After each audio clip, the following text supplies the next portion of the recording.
Hello दोस्तों, स्वागत है आपका अपने YouTube channel study with SK में। दोस्तों, आज मैं एक और नई वीडियो के साथ आपके इस एग्जाम के पॉइंट ऑफ व्यू से बहुत ही ये इम्पोर्टेंट होने वाला है। दोस्तों, अभी ने आपके लिए बहुत ही शानदार खुशखबरी आया था कि आपका जो एयरफोर्स का फॉर्म है, आपका जो एयरफोर्स का फॉर्म है वो क्या यानी एयरफोर्स ये एकेडमी होता है ये, ठीक है। ये आपका एयरफोर्स एकेडमी होता है और आपका जो होता है ये IAF वो हो जाएगा आपका इंडियन एयर फोर्स हो जाएगा, ठीक है। इंडियन एयर फोर्स हो जाएगा।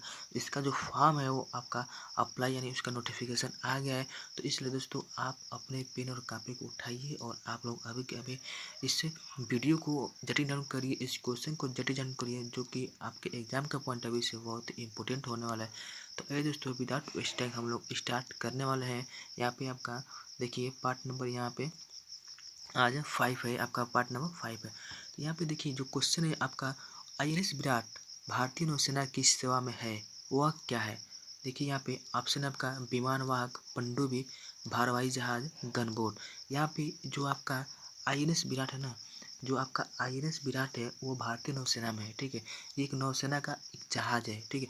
और ये पूछा गया है कि ये क्या है, इस जहाज को मतलब इस जहाज पे कौन सा काम होता है, इस जहाज से कौन सा काम होता है ये पूछा गया। तो यहाँ पे जो आपका राइट आंसर है वो हो जाएगा विमान वाहक। INS जो विराट है वो आपका विमान वाहक है, यानी जो भी गन होता है, गन बोट होता है, जो भी आपका जहाज होता है, इन सब का ये वाहक इसी से समुद्री के रास्ते से इसी मतलब इसी विराट का नहीं, इसी INS विराट के द्वारा समुद्री वाहन के समुद्र की तरह समुद्र के रास्ते से जब युद्ध होता है तो एक एक मतलब एक जहाज से दूसरे जहाज पे पहुंचाया जाता है इसके द्वारा, विमान वाहक यानी INS विराट के द्वारा। देखिए आपका जो भारत का जो पहला विमान वाहक युद्धपोत था वो कौन सा था, INS विक्रांत था। कौन सा था, INS आपका कौन सा, विक्रांत। INS आपका विक्रांत था जो कि 2013 में ही उसको रिटायर कर दिया गया था, यानी उसे सेवानिवृत्त कर दिया गया था 2013 में। और ये देखिए पनडुब्बी है ना, जो आपकी पनडुब्बी है वो क्या है, यानी INS चक्र। ये पनडुब्बी है आपका वो INS चक्र के नाम से जाना जाता है, जो कि देखिए। और भारत का अगर पूछेगा ये पनडुब्बी यानी भारत का पहला पनडुब्बी, ठीक है। पहला पूछता है कि भारत का पहला पनडुब्बी, तो हो जाएगा आपका INS क्या, कावेरी हो जाएगा, वो INS कावेरी हो जाएगा। भारत का पहला पनडुब्बी INS कावेरी हो जाएगा। आइए क्वेश्चन में अगला देखिए यहाँ पे कि एयरफोर्स 1 क्या है। यहाँ पे ऑप्शन आपका वायुसेना रक्षा प्रणाली, अमेरिकी राष्ट्रपति का विमान, वायुसेना का लड़ाकू विमान, अमेरिकी वायुसेना। तो यहाँ पे ये पूछा गया क्या, एयरफोर्स 1, न कि आपका एयरफोर्स 1 नहीं पूछा गया। यहाँ पे एयरफोर्स के बारे में नहीं पूछा गया है, जबकि ये पूछा गया है कि एयरफोर्स 1 क्या है। तो यहाँ पे जब का राइट आंसर है वो हो जाएगा यानी ऑप्शन नंबर बी, यानी अमेरिकी राष्ट्रपति का ये विमान है। एयरफोर्स 1 अमेरिकी राष्ट्रपति का विमान है, यानी राष्ट्रपति इसी एयरफोर्स 1 के द्वारा अपना जो यात्रा करते हैं वो इसी के द्वारा करते हैं। दोस्तों, अगर यह वीडियो और यह क्वेश्चन आपके एग्जाम के पॉइंट से अगर आपको थोड़ा सा भी बेनिफिट मिलता हो तो कृपया चैनल को सब्सक्राइब करिएगा और वीडियो को लाइक करिएगा और बेल आइकन को प्रेस करिएगा, ताकि हमारे द्वारा अपलोड किए वीडियो को नोटिफिकेशन हर एक नोटिफिकेशन आपके पास पहुंचता रहे। देखिए अगला क्वेश्चन ये कि भारत का सर्वोच्च पर्वत शिखर। यहाँ पे देखिए, यहाँ पे बहुत ही मतलब क्या ये इम्पोर्टेंट, यानी ये आपके एग्जाम के पॉइंट ऑफ व्यू से बहुत ही IMP होने वाला है, क्योंकि ये क्वेश्चन आपको हर एक एग्जाम में देखने को मिल जाएंगे। इवन इट आपका BSF हो, एयरफोर्स हुआ, नेवी हुआ, ये सब तो मिलना ही मिलना है। आपका SSC भी हुआ, हर एक एग्जाम में ये क्वेश्चन मिलता ही मिलता है। देखिए क्वेश्चन, भारत का सर्वोच्च पर्वत शिखर, ऑप्शन है एवरेस्ट, नंगा पर्वत, केटू गार्डविन यानी केटू, और ये कंचनजंगा, ठीक है। तो यहाँ पे पूछा है क्या, यानी भारत का पूछा गया है, ठीक है। तो भारत का पूछा गया है तो वो आपका हो जाएगा ऑप्शन नंबर सी, केटू।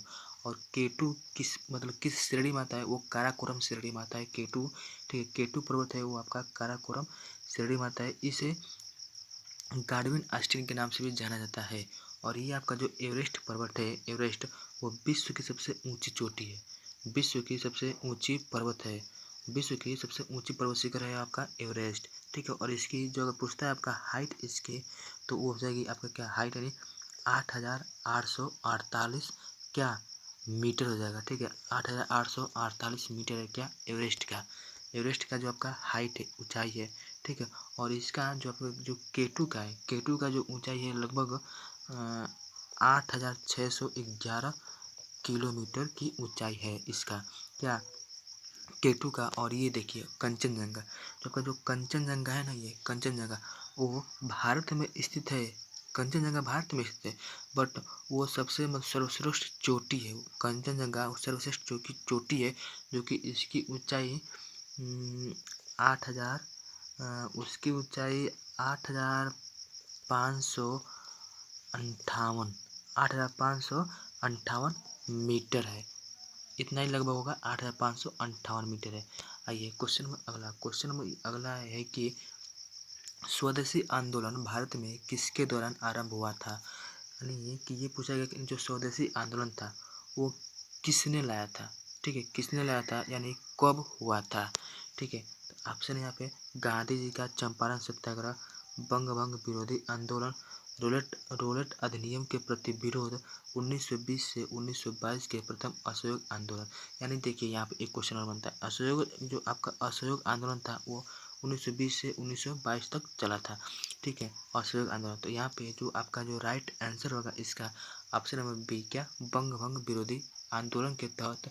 बंग भंग विरोधी जब ये आंदोलन जब ये चला था तो उसी समय क्या स्वदेशी आंदोलन का भी आगाज हुआ था उसी समय, ठीक है।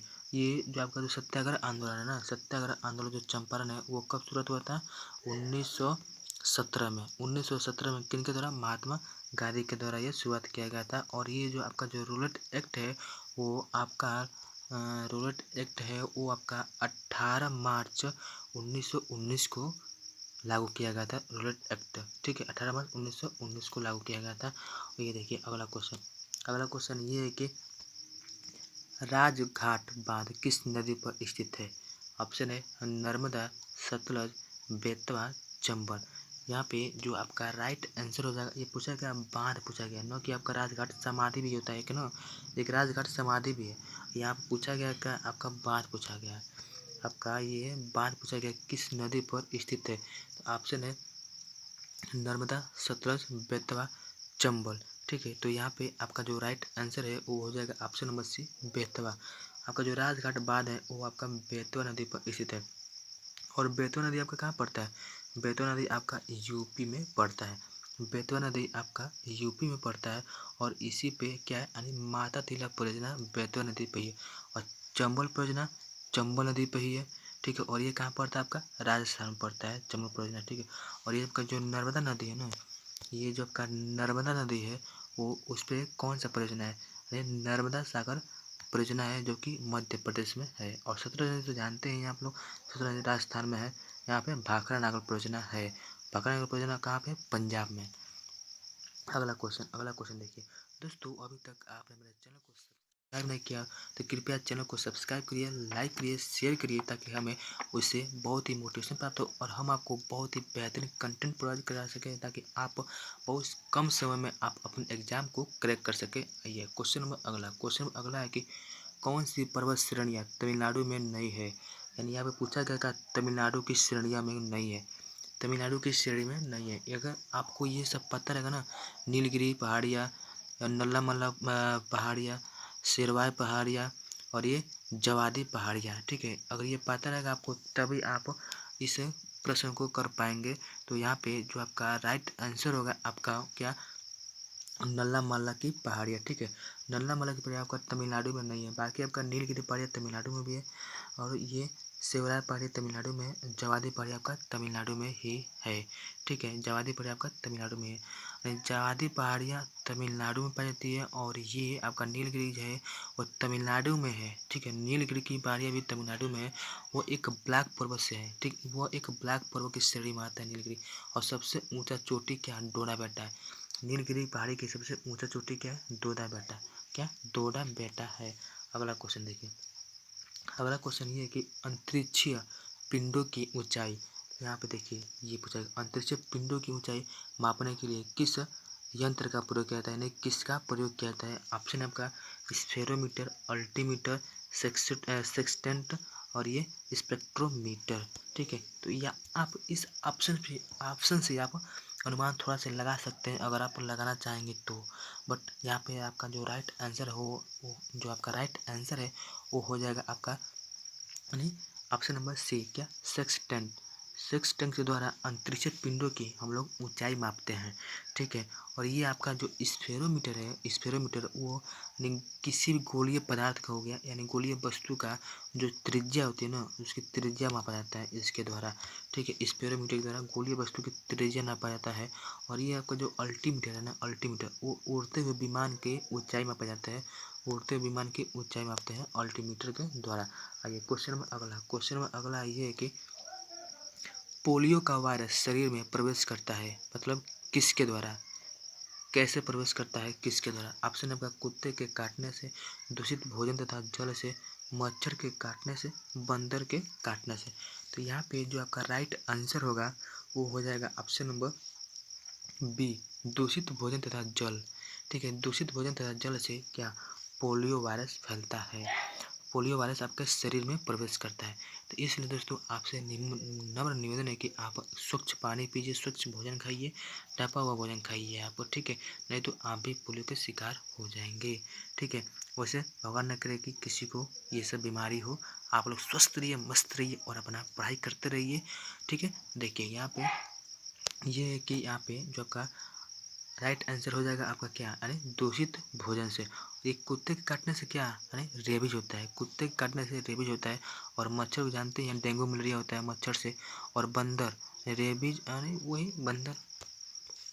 देखिए अगला क्वेश्चन ये है कि अंतर्राष्ट्रीय चावल अनुसंधान कहाँ स्थित है, यानी इसका जो आपका राइट आंसर होगा यानी इंटरनेशनल रिसर्च, ठीक है, इंटरनेशनल रिसर्च राइस इंस्टीट्यूट, ठीक है। इसका ये फुल फॉर्म हो जाएगा IRRI का फुल फॉर्म हो जाएगा, ठीक है।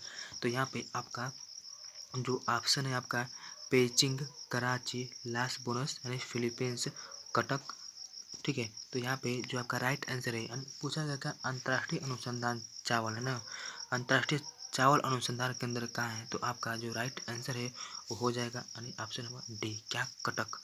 कटक में ही आपका स्थित है अंतर्राष्ट्रीय अनुसंधान चावल, ठीक है।